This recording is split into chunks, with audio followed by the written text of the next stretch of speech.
అంత ఈజీ కాదు. ఎందుకంటే ప్రోమోల్లో కూడా చూస్తున్నాం, ఒక పట్టాను ఒప్పుకోడు షార్ట్ ఓకే అయ్యేదాకా. సో నవీన్తో పనిచేయడం. నవీన్ గారితో పని చేసినప్పుడు I think I learn so much. ఎందుకంటే ఇది నా ఫస్ట్ టైం ఒక ఫుల్ ఫ్లెడ్జెడ్ కామెడీ రోల్ చేసిన.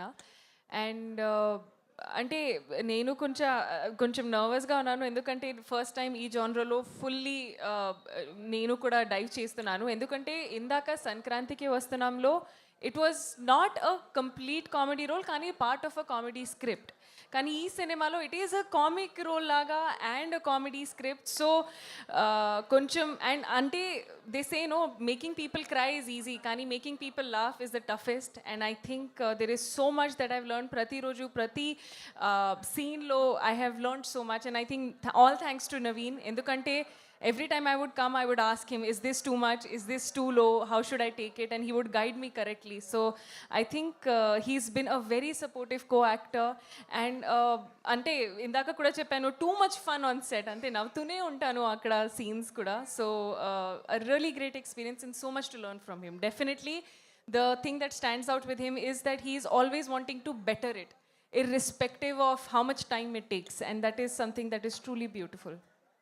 నేను రివర్స్లో కట్నం ఇచ్చేయాలండి. అది నాగవంశీ గారికి ఇచ్చారు. లేదు, రామగల్సి గారు మాకు కట్నం రూపంలో ఈ సినిమాకి కావాల్సిందంతా ఇచ్చారు. ఈ సినిమా ఒక మంచి సినిమా లాగా రావడానికి కావాల్సిన సపోర్టు, కావాల్సిన ప్రొడక్షన్ తరఫు నుంచి ఒక మంచి సినిమా రావాలని కథలో నమ్మి ఈ సినిమా ఫస్ట్ టైం ఆయన విన్నప్పటి నుంచి మా రైటింగ్ని అప్రిషియేట్ చేసి రేపు ఎడిట్లో కూడా వాళ్ళకి ఏం కావాలన్నా ఇవ్వండి అని చాలా చాలా సపోర్టివ్గా ఈ సినిమా బాగా రావడానికి ఒక మా సినిమా బిహైండ్ ద సీన్స్లో one of the strong pillars ఈ సినిమాకి మా నాగవంశీ మావయ్య.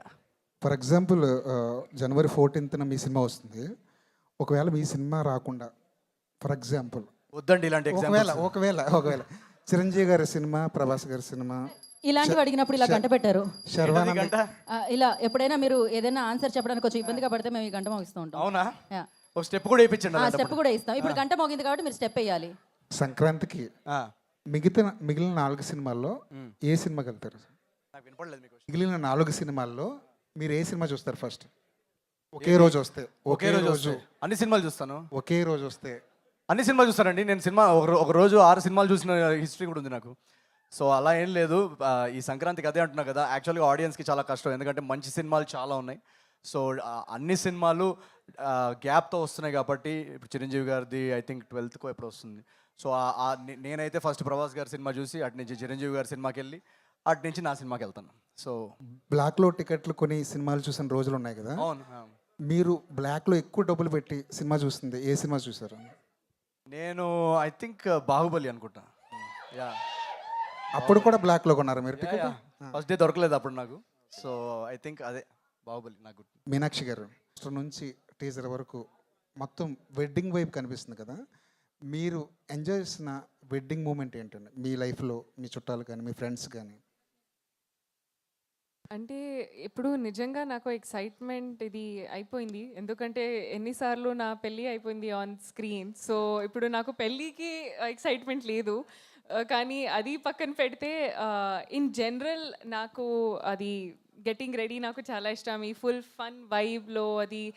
అండ్ అలా సీన్స్లో కూడా చేసి నాకు యాక్టింగ్కి ఎంత స్ట్రెస్ లేదు, ఎందుకంటే you just have to be there, follow the rituals. అక్కడ అది మన పండిత్ గారు ఉన్నారు కదా, they have more stress of saying that అది నిజంగా ఉందా లేదా, ఎక్కడ కట్ చేయాలి అని. సో అంటే I really had a great time shooting for this. And మీరు అలా చెప్పినట్టు ఉంది, డెఫినెట్గా ఇది ఒక ఫన్ పెళ్ళి సెలబ్రేషన్ వైబ్, పండగ వైబ్ ఉంది. అండ్ సంక్రాంతికి ఇది పర్ఫెక్ట్ స్పేస్లో I think it's fitting in. So yeah. Gift తీసుకురాలేదా మీరు? అనిపించిందా? లేదు, అలా కష్టపడితే మనకి ఏది కష్టం. యాక్చువల్గా ఏ స్లాంగ్ మాట్లాడాలన్నా కష్టమే, బట్ ఒక్కసారి దాన్ని మనం హార్డ్ వర్క్ చేసి దానికి ప్రెప్ చేసుకొని దాన్ని ఇనఫ్ రిహర్సల్ చేసుకుంటే డెఫినెట్గా చేయొచ్చు. నాకు ఆ ప్రాసెస్ ఏమన్నా మీకు డిఫికల్ట్ అనిపించింది? అంటే ఈ సినిమా సంబంధించే వరకు అదొక్కడే క్రాక్ చేయాలనిపించింది మీరు? లేదు, అలా ఏది అంటే ఒకటి డిఫికల్ట్ ఒకటి ఈజీ అని నేను అనరు, అన్నీ డిఫికల్టే. మనం స్క్రీన్ మీద మీరు చూస్తుంది ఏది సహజంగా అనిపించినా అది ఫస్ట్ టైం చేసినప్పుడు అది డిఫికల్టే. అది దాని తర్వాత నెక్స్ట్ టైం మళ్ళీ అది క్రాక్ చేసి ఇంకొక 1 వీక్ రిహర్సల్ తర్వాత ఇంకొంచెం బెటర్ అవుద్ది. అయిపోయాయి పెళ్ళిళ్ళు. ఏంటది? మీరు వెళ్ళకపోతే జరిగేవి కాదు పెళ్ళిళ్ళు కానీ. లేదు, నేను వెళ్ళి చాలా ఆపడానికి ట్రై చేసేవాడిని. అయితే చాలామంది అడుగుతున్నారు, బట్ నేను ఈవిడ గురించి కోసం మిమ్మల్ని